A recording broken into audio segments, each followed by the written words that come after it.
વાત કરીએ જાફરાબાદની તો જાફરાબાદ મરીન પોલીસ દ્વારા ફિશરમેન અવેરનેસ કાર્યક્રમ યોજવામાં આવ્યો। એએસપી વલય વૈદ્ય સાહેબની અધ્યક્ષતામાં આ કાર્યક્રમ યોજાયો।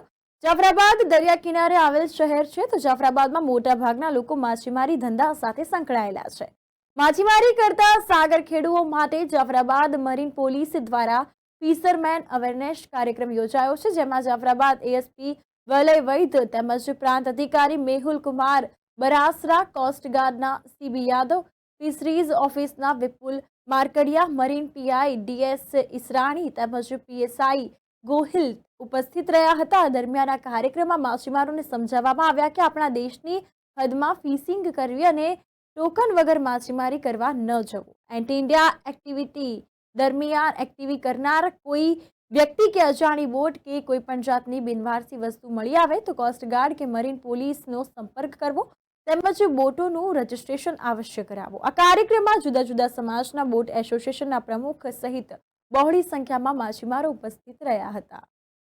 આજરોજ જાફરાબાદ મરીન પોલીસ સ્ટેશન ખાતે લોકલ જે બધા માછીમારો છે એમના એસોસિએશન અને એમના મેમ્બર્સની આજે ફિશરમેન વોચર્સ ગ્રુપની મીટિંગ રાખવામાં આવી હતી। આ મીટિંગમાં વિવિધ મુદ્દાઓની ચર્ચા થઈ। પહેલી તો એ મુદ્દાની ચર્ચા થઈ કે જ્યારે પણ માછીમારો અને ખલાસીઓ માછીમારી કરવા જાય છે તો ફરજિયાત જે ઓનલાઈન ટોકન મેનેજમેન્ટ સિસ્ટમમાંથી જે ટોકન મળે છે એ ફરજિયાત ઇસ્યુ કરીને જવું। સેકન્ડલી, કોઈપણ જાતની એવી એન્ટી ઇન્ડિયા એક્ટિવિટી કરનાર કોઈ વ્યક્તિ, માણસ કે કોઈ એવી ચીજ વસ્તુ મળી આવે દરિયામાં કે કોઈ એવી બોટ મળી આવે અજાણી તો જરૂરથી પોલીસને, અમારી મરીન પોલીસને, કોસ્ટગાર્ડને અને એજન્સીઝને જાણ કરવી, જેથી આપણે એને ટાઈમસર ઇન્ટરસેપ્ટ કરી કાયદેસરની કાર્યવાહી કરી શકીએ। ત્રીજું, એ પણ જણાવવામાં આવ્યું કે કોઈપણ જાતના ડ્રોન કે એવી કોઈપણ જાતની એવી સસ્પિશિયસ એક્ટિવિટી ધ્યાને આવે કે જે કદાચ ઇન્ડિયાની સિક્યોરિટીને એડવર્સલી એફેક્ટ કરી શકે, નેગેટિવલી એફેક્ટ કરી શકે તો એ પણ અમારા ધ્યાને દોરવું। અને ઓવરઓલ આ મિટિંગમાં એસડીએમ સાહેબ પણ હાજર હતા।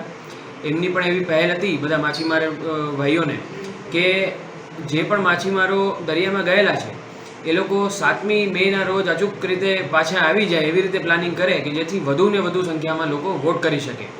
તો આ મિટિંગનું આવી રીતે આયોજન કરવામાં આવ્યું હતું, જેમાં ઘણા બધા લોકો હાજર હતા અને આ રીતની ચર્ચાઓ થઈ છે।